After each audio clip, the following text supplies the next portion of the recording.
काली रात और उसके बीचों बीच एक सुनसान रहस्यमय द्वीप आइलैंड, जहां दुनिया का सबसे अमीर, सबसे ताकतवर और सबसे प्रभावशाली लोग आते थे। दुनिया को बताया गया यह सिर्फ लग्जरी प्राइवेट आइलैंड है, लेकिन सच्चाई इससे कई ज़्यादा डरावनी थी।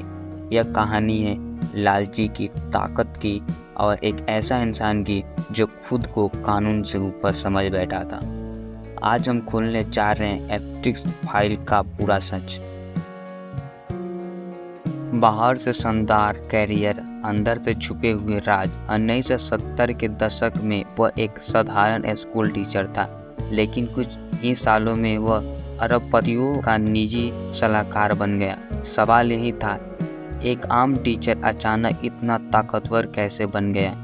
एप्स्टीन कहता था कि वह अरबपतियों लोगों के पैसा संभालता है, लेकिन असली खेल पैसा का नहीं, कंट्रोल का था। खरीदा एक निजी आइलैंड, दिन में स्वर्ग जैसा, रात में डरावना सच। यहाँ आते थे प्राइवेट जेट, हेलीकॉप्टर और दुनिया के सबसे ताकतवर लोग। लेकिन स्थानीय लोग जानते थे कुछ गलत हो रहा है।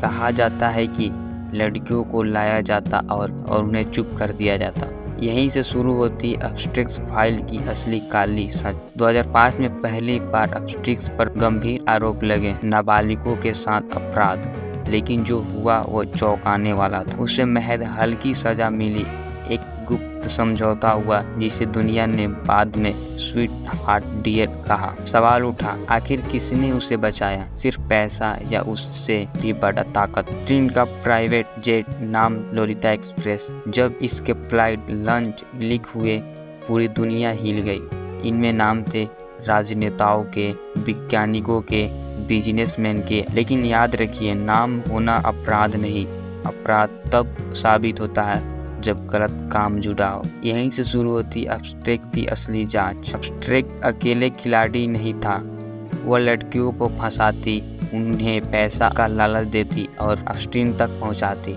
2021 में वह गिरफ्तार हुई, 2022 में दोषी ठहराई गई।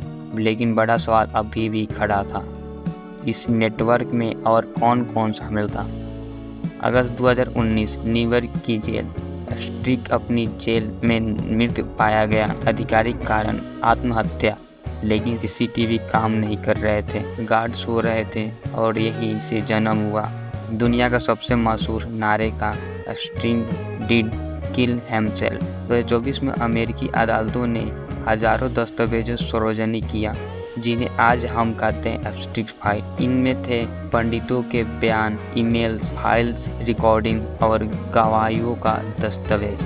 कुछ नाम सामने आए, कुछ आज भी सीलबंद हैं। लेकिन एक बात साफ हो चुकी थी, यह सिर्फ एक आदमी का अपराध नहीं, यह एक पूरी नेटवर्क था। तो आखिर फायदा किसका हुआ? बड़े नेता, बड़े बिजनेसमैन या पूरे सिस्टम?